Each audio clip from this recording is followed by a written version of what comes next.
colleagues and friends, fans and followers, every learner of English language and every viewer of my channel. All of you are most welcome to my channel. That is a village teacher and I am S.K. Tripathi, under whose guidance you are learning English. Actually, I could not present myself before you during the past 2 days, and I could not make you available any new video.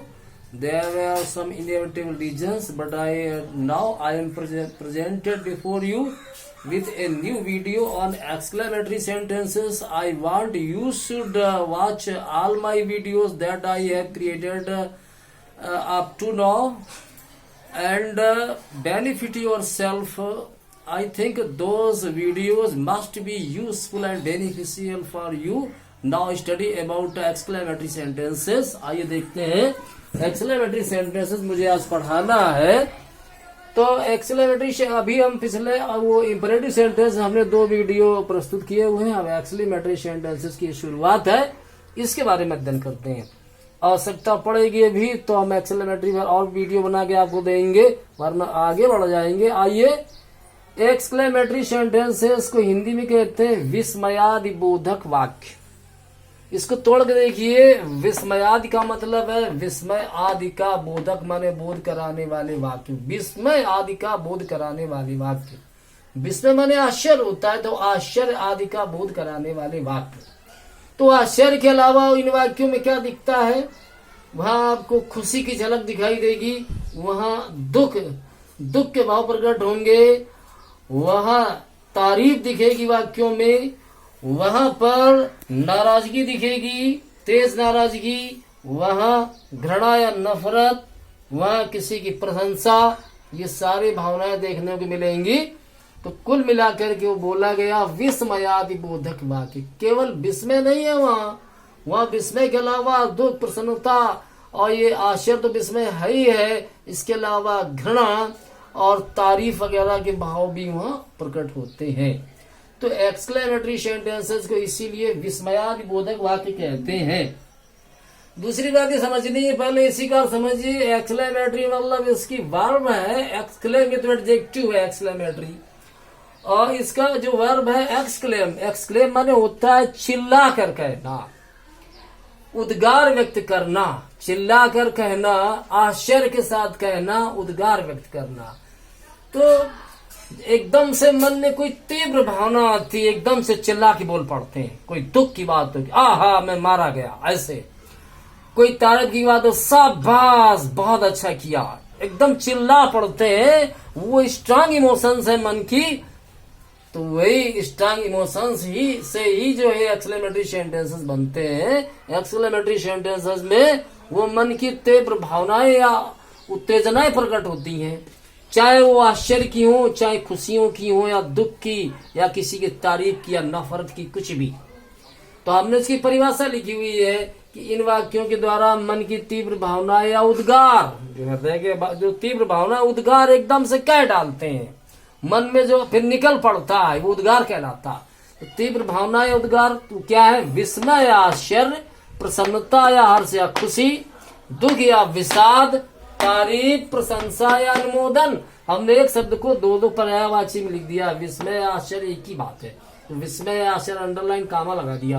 प्रसन्नता या हर्ष या खुशी एक ही बात है, तो underline कर दिया, कामा लगा है. दुख या विषाद, तारीफ, प्रशंसा या अनुमोदन और घृणा आदि के भाव व्यक्त होते हैं. वहां वाक्य के अंत में विस्मयादि बोधक चिन्ह, जो मार्क ऑफ एक्सक्लेमेशन कहते हैं, वो लगा दिया जाता है. तो अंत में भी लगता है और शुरुआत में इंटरजेक्शन के बाद भी लगता है. मैं यहाँ बताना चाहूंगा कि जो अव्यय है, जैसे अलास, अफसोस है, ये हा हा आ हा कुछ लिखना है, तो उसके बाद तुरंत भी लग जाता है, और कभी कभी वाक्य के आखिरी में लगता है, वो देखने को मिलेगा.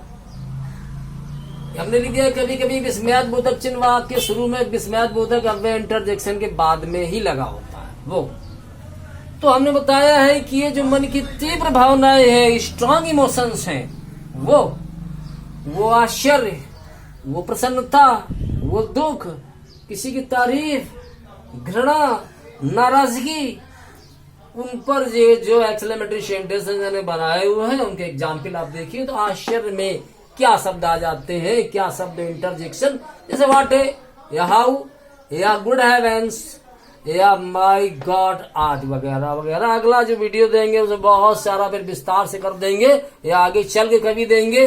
अगर अभी देना है तो अभी इसके बाद में बना देंगे, नहीं तो नया चैप्टर शुरू कर जब हमारा मूड आएगा तो हम इसको और विस्तार से एक्सक्लेमेटरी सेंटेंसेस को आपके सामने प्रस्तुत करेंगे।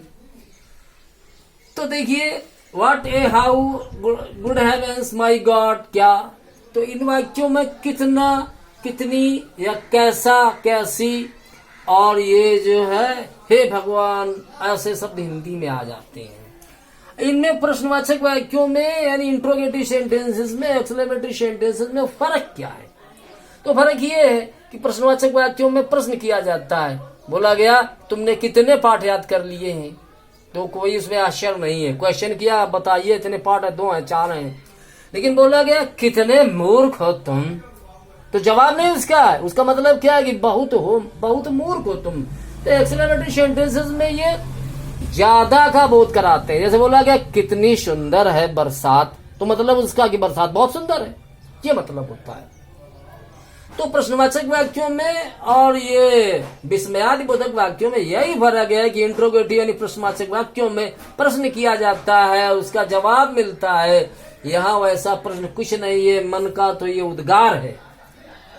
तो वाक्य में लाइए कितना सुंदर है संगीत, यहाँ से तो यहाँ से देख लो, चाहे यहाँ से वो नंबर 2 वाक्य में डाल दिया कितना सुंदर है संगीत, तो how lovely the music is, और आखिरी में लगा दिया मार्क ऑफ एक्सक्लेमेशन लिखने की स्टाइल। हाउ सुंदर की बहुत अंग्रेजी है, नाइस है, फाइन है, ब्यूटीफुल है, हैंडसम है, प्रेटी है, तो रीडिंग करके समझते हैं। तो कितना सुंदर है संगीत, ब्यूटीफुल लिख सकते थे, कोई दिक्कत नहीं थी। How lovely the music is, कितना सुंदर है संगीत, या how lovely is the music, लेकिन बढ़िया है वर्ब को लास्ट में ले जाए अगर वर्ब है तो। कैसी सुंदर सुबह है ये, तो what a fine morning it is, what a fine morning it is, और मार्क ऑफ एक्सक्लेमेशन लास्ट में लगा दिया। कितना सुंदर कपड़ा है ये, तो कपड़ा मतलब केवल क्लॉथ नहीं लिखेंगे, कपड़े का कोई टुकड़ा है जो सामने पड़ा है उसको पीस जोड़ना पड़ेगा। तो what a fine piece of cloth it is, what a fine piece of cloth it is. अगला वाक्य बरसात कितनी सुंदर है, how beautiful the rain is. यहाँ पे हमने रोज लिख दिया, गुलाब को कर दिया, आप कुछ मिलाइए, केवल उसका सेंस समझिएगा कि बरसात कितनी सुंदर है, तो how beautiful the rain is, या गुलाब कितना सुंदर है, how beautiful the rose is, ऐसे बनाते चलेंगे। कैसे मूर्ख हो तुम, तो what a fool you are, या हाउ फूलिश यू आर, ऐसे बनाएंगे। हे भगवान सारे ही अंडे चोरी हो गए हैं, अंग्रेजी माय गॉड, या good heavens all the eggs have been stolen. आश्चर्य हो रहा है इन सारे वाक्यों में। अगला देखिए प्रसन्नता या हर्ष, खुशी कैसे व्यक्त करते हैं, उनके इंटरजेक्शन शब्द क्या है, आहा, हुर्रे, आहा, हा हा, ये सब कुछ आप दिए हुए हैं। तो हमने वाक्य बनाया आहा छुट्टी का घंटा बज गया है, तो छुट्टी घंटा क्या होता है, आखिरी घंटा वही छुट्टी घंटा होता है। Aha the last bell has gone, last bell आखिरी घंटा, हैज गॉन चला गया है, यानी बज गया, रिंग नहीं लिखा वहां, aha the last bell has gone, aha छुट्टी का घंटा बज गया है। आहा हम मैच जीत गए हैं, hurray we have won the match, aha हम मैच जीत गए हैं। आहा मेरे बचपन का मित्र आ गया है, हा हा my childhood friend has arrived. आहा मैं प्रथम श्रेणी में उत्तीर्ण हो गया हूँ, hurray I have passed in first division. अब ये देखते हैं इन जो जिसमें दुख प्रकट होता है वो कौन कौन से शब्द हैं, जो ये एक अला से इंटरजेक्शन, हाउ सैड लिख सकते हैं, व्हाट ए पिटी, कैसी अफसोस की बात है, कैसी दुखद बात है, अलास हाय अफसोस है हिंदी में, कैसी दुखद बात है, तो कैसी अफसोस की बात है तुम नहीं आए, तुमने लिखा व्हाट ए पिटी, कैसी अफसोस की बात है, यू डिड नॉट कम, तुम नहीं आए। कितनी दुखद बात है, उसका इकलौता बेटा मर चुका है। कितनी दुखद बात है, उसका इकलौता बेटा मर चुका है। हाउ सैड, कितना दुखद है। Her only son has died भी सही है, her only son is dead भी सही है। आप जानेंगे कि वो थर्ड फॉर्म यानी प्रेजेंट परफेक्ट टेंस को प्रेजेंट इंडेफिनिट में इस्तेमाल लगा के थर्ड फॉर्म लिख लिया जाता है। जैसे ही इज गॉन, वो आउट हो गया है, ऐसे ही हैज गॉन तो ही इज गॉन भी लिख लेते हैं। ऐसे her only son is dead भी सही है, हैज डाइड भी सही है।